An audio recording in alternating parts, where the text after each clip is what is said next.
আমি সকালে ঘুম থেকে উঠে ভাত খাই। এখানে আমি সকালে ঘুম থেকে উঠে এইটুকু হচ্ছে অসমাপিকা ক্রিয়া, আর ভাত খাই এইটুকু হলো সমাপিকা ক্রিয়া। এখানে অসমাপিকা ক্রিয়া হলো উঠে, আর সমাপিকা ক্রিয়া হলো খাই, যেটাকে বাংলাতে বলা হয় কি আকাঙ্ক্ষা। তো ব্যাকরণে পড়েনি আকাঙ্ক্ষা, আসক্তি, যোগ্যতা, আর এইটাই হলো আকাঙ্ক্ষা।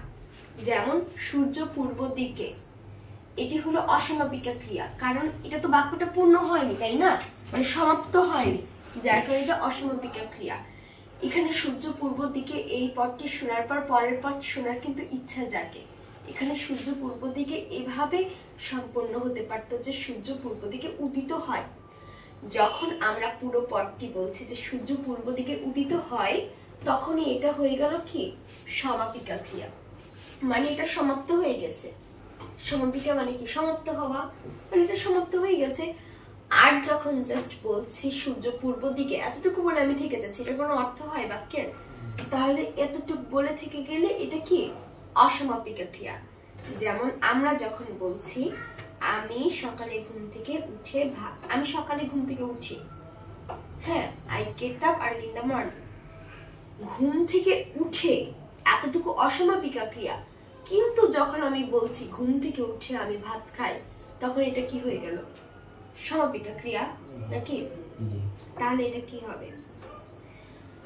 Getting up early in the morning, I have my breakfast or I have কি রাইস নাকি? তো অসমাপিকা ক্রিয়ার কাজ হলো টু অথবা আইএনজি বসাতে হবে। যেমন দেখেন আমি বলছি getting up early in the morning, সকালে ঘুম থেকে উঠে, উঠে লাগানোর জন্য আমার এখানে আইএনজি বসাতে হয়েছে। এটা আবার ভেবে নিয়েন না প্রেজেন্ট কন্টিনিউয়াস টেন্স অথবা কন্টিনিউয়াস টেন্স, এটাকে আবার ভাববেন না। এখানে আমি উঠে বলেছি, অসমাপিকা ক্রিয়া করেছি, যার কারণে এখানে আমাকে আইএনজি বসাতে হয়েছে। সো কত সহজ হয়ে গেল। এখানে যদি আমি বলি আমি সকালবেলায় ঘুম থেকে উঠে এরপর ভাত খাই, ভাত খেয়ে আমি স্কুলে যাই, এরকম করে অনেক কিছু কিন্তু আমরা বলতে পারবো আইএনজি যুক্ত করে, তাই না?